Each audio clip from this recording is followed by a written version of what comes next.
Hello friends, welcome to series yummy town. నేను మీ శిరీషాని. ఈరోజు something special recipe గోంగూర mutton ఎలా prepare చేయాలో చూపిస్తాను. సరిగ్గా కుక్ చేయాలే గాని ఆహా ఏమి రుచి అని పాట పాడాల్సిందే. మరి ఇంకెందుకు ఆలస్యం, వీడియో స్కిప్ చేయకుండా చివరి వరకు చూసేసి మీరు కూడా ట్రై చేసి ఎలా ఉందో కామెంట్ చేసేయండి. మరి స్టార్ట్ చేసిద్దాం రండి. ముందుగా హాఫ్ కేజీ మటన్ని సాల్ట్ వేసుకొని శుభ్రంగా 4-5 సార్లు క్లీన్ చేసి పెట్టుకున్నాను. ఇప్పుడు దీంట్లో హాఫ్ టేబుల్ స్పూన్ పసుపు, 4 టేబుల్ స్పూన్లు కారం, గోంగూర వేస్తున్నాం కాబట్టి కొంచెం ఎక్కువే పడుతుంది. మీ రుచికి సరిపడా ఉప్పు వేసుకొని అంతా కలిసేలా బాగా మిక్స్ చేసుకోండి. ఇప్పుడు ఈ మ్యారినేట్ చేసిన మటన్ని టైం ఉంటే అరగంట గంట పాటు ఫ్రిడ్జ్ లో పెట్టుకోండి. ఉప్పు కారం పట్టేసి కర్రీ ఇంకా టేస్టీగా వస్తుంది. తర్వాత ఒక కట్ట గోంగూరని వలుచుకొని శుభ్రంగా క్లీన్ చేసి పెట్టుకున్నాను. ఇప్పుడు స్టవ్ ఆన్ చేసి ప్యాన్ పెట్టుకుని 2 టేబుల్ స్పూన్లు ఆయిల్ వేసుకోవాలి.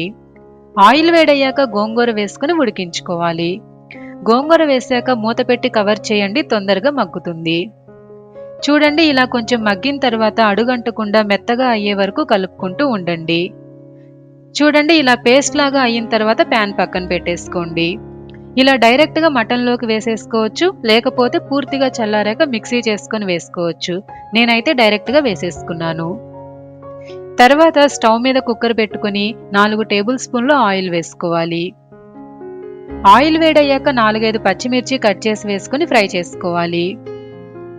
పచ్చిమిర్చి వేగాక 3 టేబుల్ స్పూన్లు అల్లం వెల్లుల్లి పేస్ట్ వేసుకుని పచ్చివాసన పోయే వరకు ఫ్రై చేయాలి. అల్లం వెల్లుల్లి పేస్ట్ వేగాక 2 మీడియం సైజ్ ఉల్లిపాయల్ని పేస్ట్ చేసుకుని వేసుకోండి. ఉల్లిపాయ పేస్ట్ కూడా ఆయిల్లో బాగా వేగనివ్వాలి. ఉల్లిపాయ పేస్ట్ కూడా కొంచెం వేగిన తర్వాత 2 టేబుల్ స్పూన్లు ఎండు కొబ్బరి పౌడర్ వేసుకొని 5 నిమిషాల పాటు బాగా వేయించండి. తర్వాత మ్యారినేట్ చేసిన మటన్ని వేసేసుకోండి. ఇప్పుడు మొత్తం ఒకసారి బాగా కలుపుకొని మూత పెట్టేసి 15-20 నిమిషాల పాటు మగ్గించుకోవాలి. 15-20 నిమిషాలకు చూడండి, వాటర్ ఇలా వచ్చింది కదా. ఇప్పుడు మళ్ళీ ఒకసారి మొత్తం బాగా కలుపుకొని అవసరమైతే ఒక టీ గ్లాస్ వాటర్ యాడ్ చేసుకుని ఒకసారి కలిపేసి విజిల్ పెట్టుకోవాలి. మంటని లో ఫ్లేమ్ లో పెట్టుకుని 3-4 విజిల్స్ వచ్చే వరకు ఉంచుకోవాలి. మీరు తీసుకున్న మటన్ కొంచెం గట్టిగా ముదురుగా ఉన్నట్లయితే 4-5 విజిల్స్ వచ్చే వరకు ఉంచుకొని స్టవ్ ఆఫ్ చేసేసుకోండి. 3-4 విజిల్స్ వచ్చి ప్రెజర్ మొత్తం పోయిన తర్వాత మూత తీసేసి ఒకసారి కలిపి ముక్క ఉడికిందో లేదో చూసుకోండి.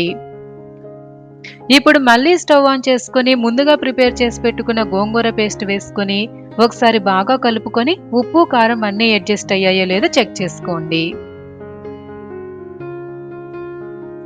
అలాగే పావు table spoon garam masala powder కూడా వేసేసుకుని ఒకసారి కలిపేసి కొంచెం సేపు ఉడకనివ్వాలి.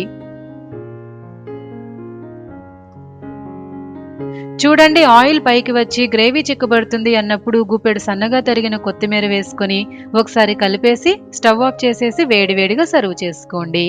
అంతే, నోరూరించే గోంగూర మటన్ కర్రీ రెడీ. ఈ కర్రీ టేస్ట్ చేసిన వాళ్ళు ఎవరైనా ఫిదా అవ్వాల్సిందే. గోంగూరలో ఐరన్ పుష్కలంగా ఉంటుంది కాబట్టి ఇటు టేస్ట్ తో పాటు అటు ఆరోగ్యం అన్నమాట. మరి ఇంకెందుకు ఆలస్యం, మీరు కూడా ట్రై చేసి మీ ఫ్యామిలీ మెంబర్స్ తో మంచి టేస్టీ ఫుడ్ ని ఎంజాయ్ చేసేయండి. ఈ రెసిపీ మీకు నచ్చినట్లయితే లైక్ చేసి షేర్ చేసి సిరీస్ యమ్మీ టౌన్ ఛానల్ ని సబ్స్క్రైబ్ చేసుకుని పక్కనే ఉన్న గంట సింబల్ ని ప్రెస్ చేయండి. కొత్త వీడియోస్ పెట్టగానే మీకు నోటిఫికేషన్ వస్తుంది. Thanks for watching.